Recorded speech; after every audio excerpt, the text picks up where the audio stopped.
Hello, students. I hope you're having a good holiday. Welcome to week 4. I know it is Tuesday, and I changed the due date. I changed a couple of things for this week. So first of all, let's start out with that. I changed the due date for the They Say, I Say assignment. It is now due on Sunday, same day as all your assignments. So everything is due on Sunday this week. I also took off one of your assignments, one of your reading assignments, to make it a little easier for you to focus on your argumentative essay. Your discussion this week is also just sharing your argument topics and giving your classmates feedback. So hopefully that will help you to focus for the remainder of the week, work on your essays. But I'm going to go over chapters 6 through 8 in They Say, I Say. This is a required text. Hopefully you have it. It's going to serve you well for your college career. If you don't have it, please follow along and write a response.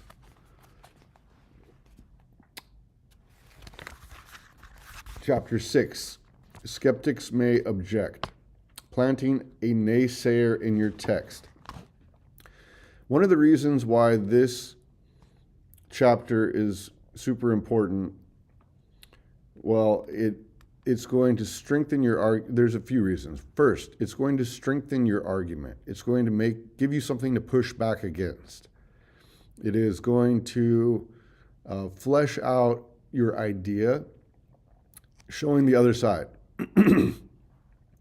There is an art to this type of rhetorical move, however, because you don't want to make the argument for the opposing view so convincing that you lose your readers to that. So you want to make sure that you are highlighting that point of view, but that ultimately you are making it so it provides a context within which your argument will shine. The other big reason why you want to use this technique is because it will bulk up your essay. You shouldn't be trying to lengthen your sentences or make your paragraphs bigger for no good reason. If you're trying to find more words to meet the requirement, the best way to do that is to engage with other people's thoughts more. And it also will give you practice in the art of quotations. When you quote from a source, you want to make it seamlessly flow into your own writing. And that takes a lot of practice. You also want to practice the punctuation of your quotations. And we need to work on works cited, and I will be posting another video next weekend going over the details of the works cited list at the end and how we use that in tandem with our in-text citation. So when you add a quote to a section of your text, oftentimes you're just going to put the author's last name and the page number in parentheses, and you put a period at the end after the parentheses to end the sentence. And then that keys us into the works cited list, which is alphabetized by the author, their last name. So that's kind of the basic key to using your works cited list. Is it should be a list of authors or sources. That's the first element, followed by the title, followed by the place published, time published, publisher, place published, time published. That's the general formula. And then if it's an online article, there's not a place it's published necessarily, so you're going to add a link to the website itself there. But I will go over that in more detail this weekend. You can look for that video by noon on Saturday. Okay? Now back to They Say, I Say.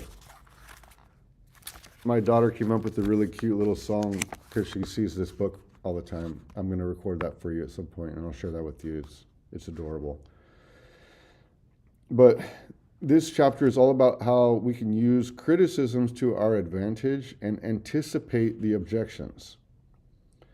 You know, some of you, maybe you're too young to really recall, or you weren't around for the rise of Eminem, the rap artist.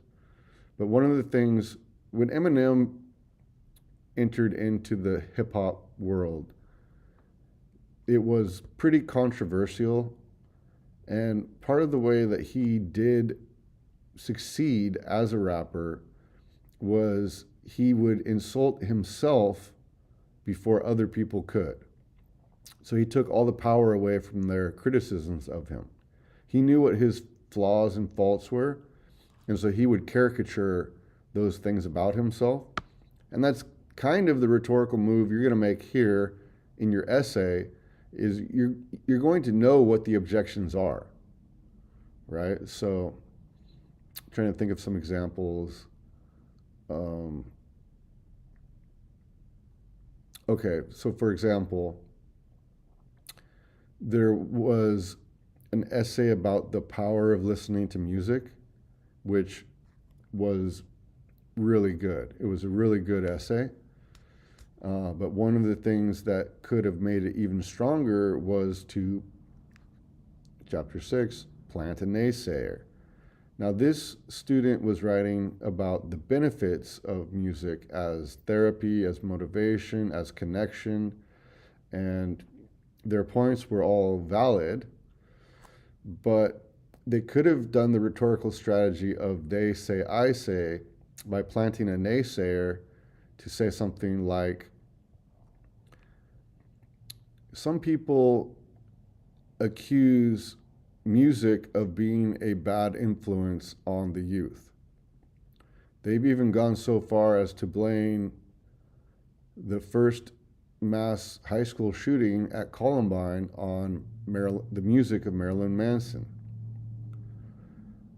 While this correlation between violence and music is suggestive, I say that music is a powerful tool that can be used to soothe yourself when you're feeling upset, and the blame is being placed in the wrong area when we blame the music for the bad actions, when in fact music can help us to create better actions, right? So in thinking about what the other side has to say, there might be some validity to the opposing point of view, first of all, and you want to consider that because it's going to make your argument more tempered.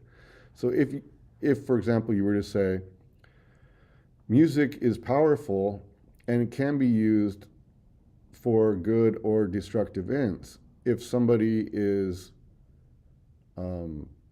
in a destructive mind frame and on a negative path in life,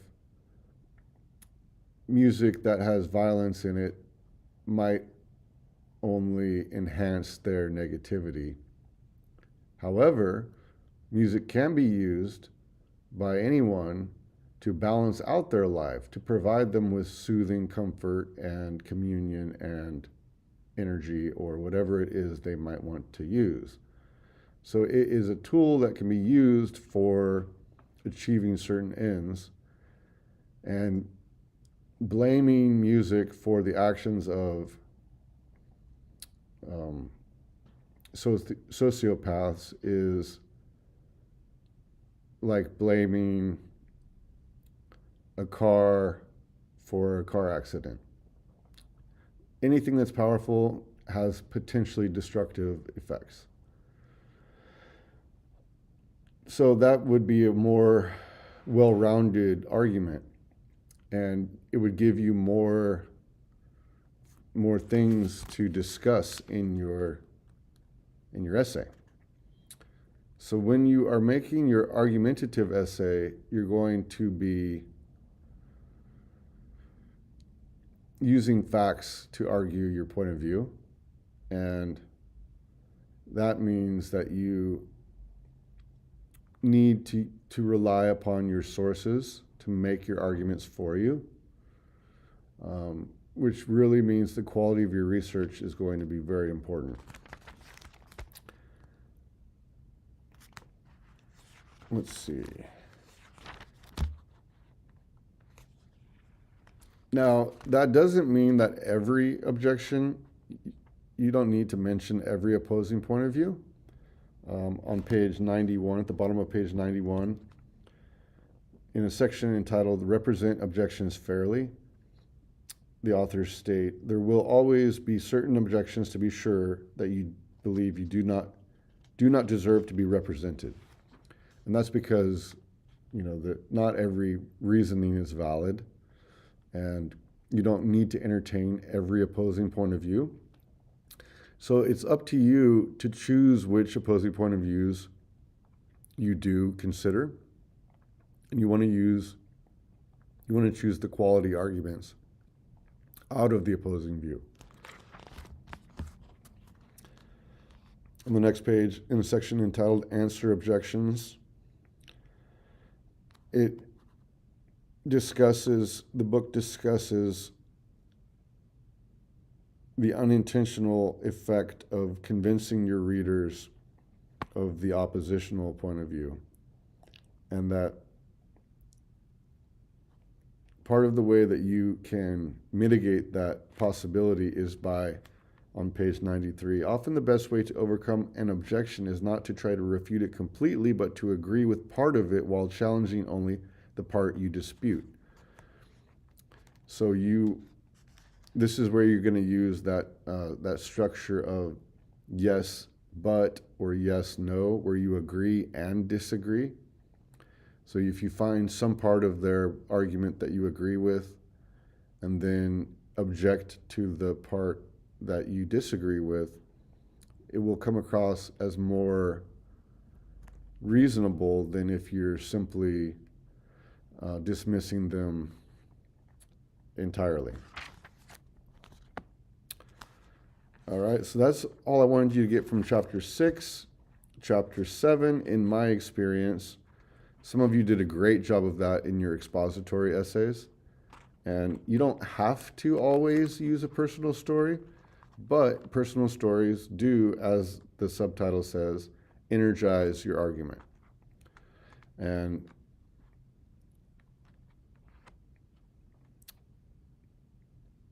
bottom of page 97, we open this chapter this way because it helps overturn the common perception that personal experiences and stories have no place in academic argumentative writing. They do.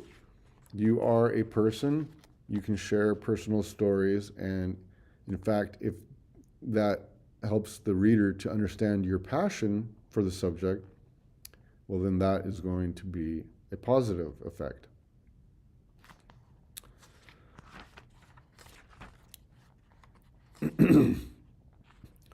Now, you're going to want to treat your story academically. So on page 105, the section is entitled, View Your Story Through an Argumentative Lens.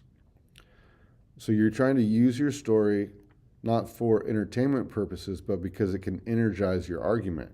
But you need to connect it to your argument in the same way you would a piece of evidence. You need to explain how it supports the claim you're making. And so on page 107, the section entitled Make Sure Your Story and Your Argument Match reiterates that point, that your story is an anecdotal piece of evidence that backs up your argument. So it should match up. Okay, let's see. And then chapter 8, the so what, who cares question. This is a very important chapter, And this is really at the heart of why the they say, I say practice is so important. Because when you enter into a debate, the very fact that there is an opposing point of view means that people could be persuaded of another way of thinking about the subject that you're passionate about. And for that reason, it's important that you weigh in and tip the scales in favor of the argument that you're making, right? And we can see this very clearly in politics, where political debate leads to political action, which affects people's real lives. So weighing in on a debate has a very profound effect. The same is true culturally, whether it's in support of a certain style or fashion, talking about a favorite film,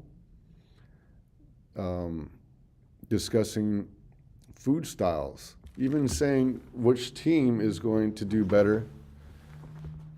All of these things have opposing points of view, and that's what keep your writing relevant.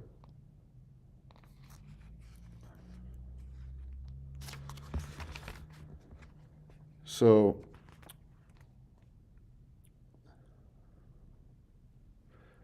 you're going to want to look at the templates on page 118 and 119. For example, if you say ultimately what is at stake here is, and then that's where you're really going to laser focus the purpose of your essay. You're also going to point to the larger implications,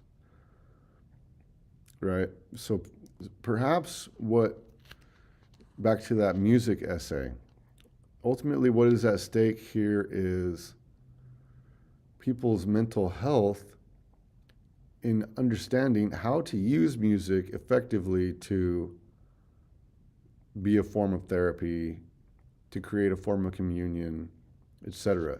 In other words, what that author was doing was prescriptive. They were suggesting that there's a power to music, and if used wisely, the power of that music can be a balm to the abrasions of everyday life. It can be a way to find a common group of people who share the same interest. It can be an energizing force when you're tired and you want to get some exercise. And so ultimately what is at stake here is people's mental health, right? And so quite to the contrary of the argument made by the people accusing music of being a bad influence on the youth and causing them to commit crimes or to be violent, that type of chilling effect that discourse has would discourage people possibly from consuming or making music, when in reality, any music can be used in a positive way. What's more important isn't the music, but the way that we use it. All right, so that's what I want you to get out of They Say, I Say, chapters 6 through 8. I hope you're getting a lot of progress done on your argumentative essay.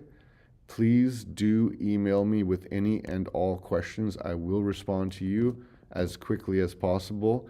Look for that the video on Saturday by noon about using your works cited list effectively, so you'll have time to give one final revision of your essay on Saturday and Sunday. Also, if you didn't get a full score on your expository essay, email me and I will tell you what you can do to get that full score.